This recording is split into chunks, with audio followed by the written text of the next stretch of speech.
We shall see.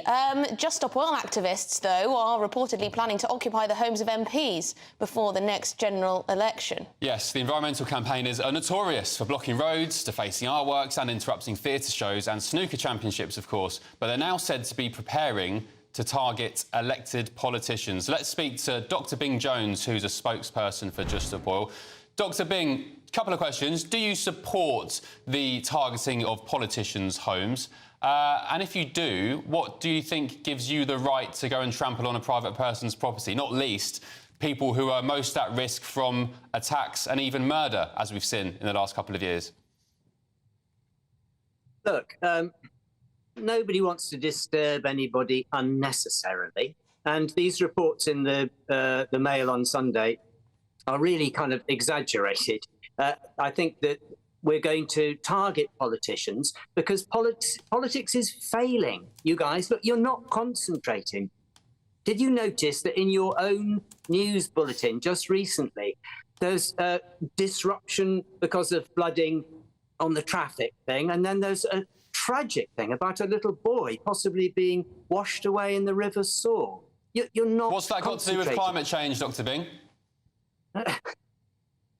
I really don't know where to start. I'm sorry, what's a two-year-old boy falling into a river got to do with climate change and global temperatures? Were you concentrating, Ben? Were you looking at the screen? The screen obviously had the river overflowing onto the park. The little boy, let's hope to God he's all right. But you can't blame that on climate change. Where's your evidence to say that that river overflowing was because of climate change and not, say, blocked drains? Ben, that's pathetic. We've had every single month from May, June, July, right through until January has been the hottest month ever. Every single one. The sea is boiling. Every single The sea's boiling. Dr Bing. Dr Bing, do you know what? Hotter than it's ever been. And it's hotter by an enormous jump. Every single agency which is not funded by fossil fuels, which is not associated with the profits of fossil fuels, everybody says we're in deep trouble. Dr Bing, and your audience, Dr Bing, I understand Emily, your strength of feeling on this matter, of course I do, but I think we've got to get back to the discussion point here.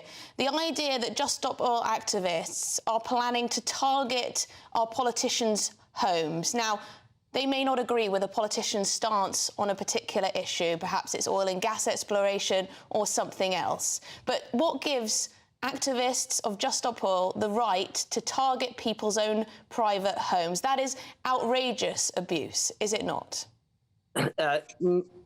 Quite the opposite. People have targeted politicians since time immemorial. And you say you think it's fine? Politicians are paid to act, and we've had 30 years of not acting on the biggest problem that there has ever been. You guys are young. That's not true, Look, Dr Bing.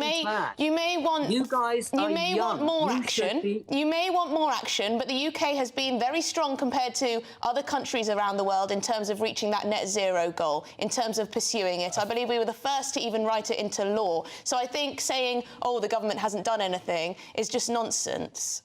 But it's not nonsense. The government has not done anything at the scale and pace that's required. And in fact, what they're doing is making it worse. Look, if you've got a problem, before you can make it better, first, you've got to stop making it worse. And what our government has done, and what the Labour Party is planning to go on doing, is license more oil and gas. That's just going to make the problem worse. Just Stop Oil behave a little bit like fascists. They have the idea that they have this vision for the world, and anyone else's opinion means nothing. When actually, in a democracy, you have a plurality of opinion. It's up to our elected representatives to represent the public. People have very different views on net zero and how to get there, more importantly. And so you can't just, harass MPs in their homes where their children may be, where their wives or husbands may be, and essentially create this intimidation.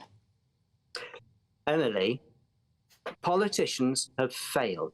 They've failed to act for 30 years on the biggest problem that even Mrs. Thatcher was really eloquent about 30 years ago. We're failing. This is the biggest problem that humanity's ever faced. But we're not Dr. Bing, even looking at it on that properly. point, you're saying it's the biggest situation humanity has ever faced. Let me reel you off some predictions from yesteryear. So in the year 2000, Dr. David Viner of East Anglia University, a climate scientist, said that within a few years, winter snowfall will become a, quote, very rare and exciting event. Children just won't know what snow is. In 2004, a report from the Pentagon said Britain would be plunged into a Siberian climate by 2020. And in June 2018, your friend Greta Thunberg fired off an urgent tweet. She said a top climate scientist is warning that climate change will wipe out all of humanity unless we stop using fossil fuels over the next 5 years. She deleted that tweet last year. What do you say to that? Ben, anybody can find any opinion that they want online. But why should we listen to your predictions when they're always wrong? That's the point, Dr. Bing. Look, you don't need to be a climate scientist. You just need to be an ordinary person, sticking your head out of the window, trying to get insurance for a business, trying to find a roofer to fix your roof. Ordinary people are aware things are really bad. We're not doing enough about it, and we have got to just stop oil. Dr. Bing, guys, I'm a doctor. I've been looking after people all my life with very serious diseases. And I can tell you, if you've got cancer, you don't want to be told you've got cancer. If you've got to go and have a really big operation, you don't want to be told. Dr. Bing, do you know what the current... One thing you really don't want to happen is not to be told at all. OK, Dr. Bing, can I ask you, please, if you know what the current level of carbon dioxide, the parts per million, is for planet Earth at the moment? Oh gosh, it's 400 and something. It's massively high. It's something like 30% higher than it was. It's nearly double what it was only about 30 or 40 years ago. Right, it's 421, which is much lower than it was thousands of years ago. But let me ask you, what's the target ppm? We need to get it well below 350 is the... we need to get it well below 350. We need to Plenty of studies show that would just destroy vegetation and plant life on Earth.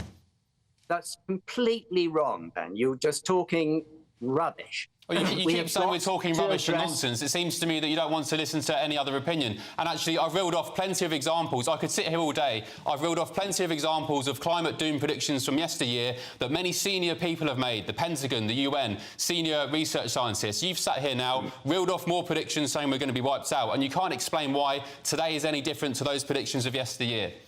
Of course I can explain why. Every ordinary person knows that we're burning far more fossil fuels than we ever were before. We've doubled it in the last 30 years.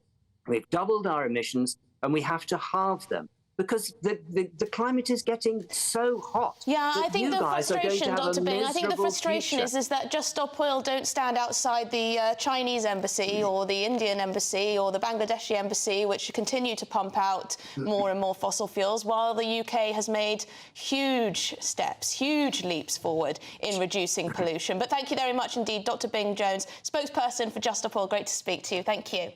Well, there you go. I'm sorry. Getting into the nitty-gritty there, weren't you? I'm sorry. They may have a case. They may have a point. It remains to be seen. But when they've made so many predictions year after year, which none of them, not one, has been proved right, and the fact he linked that poor young lad, the 2-year-old who fell into a river, to climate change is absolutely absurd. And he can sit there all he wants saying you're talking nonsense and patronising me and you, but, you know, to link a young lad's death to climate change when he's got no evidence for it at all is disgusting. Yeah, I think you've got a point. If you talk up the prospect of the world being wiped out due to changing temperatures, then when that doesn't happen, it sort of undermines your point. But let us know what you think, gbviews@gbnews.com. But also, should there be a ban on mobile phones in schools? Do we need to get tough on children who can't leave their phone alone, can't